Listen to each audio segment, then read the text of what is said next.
For our speaker tonight, we have Lynch Castellano will present her program, and it's on World War II, the chronicle of 90,000 Navy women in World War II. These are copies of recruiting posters that were, the originals of them, I saw one original, were hand-painted. And I don't know how they reproduced them, but they were all over the country in theater lobbies. They were about as big as a whole poster. These are smaller copies. They were in theater lobbies. They were on billboards along the highways when, in the days that you had billboards. Recruiting posters were very important. They were done by an artist who worked for the Saturday Evening Post, but they brought him into the Navy. His name was John Philip Falter, and he was an understudy to Norman Rockwell.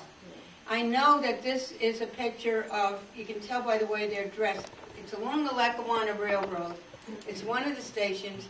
My guess from the way that grown-ups are dressed is that it's Short Hills or maybe South Orange Mountain Station or one of those along the railroad. Okay, now these are the apartments all around here. They were lettered. I was in Building E. Later on, I was in Building D.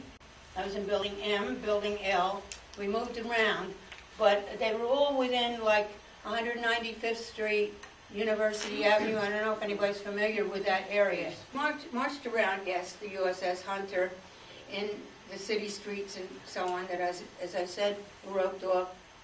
People would often stand at the barricades, and they were so respectful. They applauded us. They saluted. They hands over their heart, hats over their heart, because the men wore hats in those days. December 7th, 1941, December 7th, 2011, 7 decades ago, Pearl Harbor was bombed, and that was the beginning of World War II. Yes, we were fighting in Europe and all that kind of, we were helping in Europe more or less as Allied forces and all.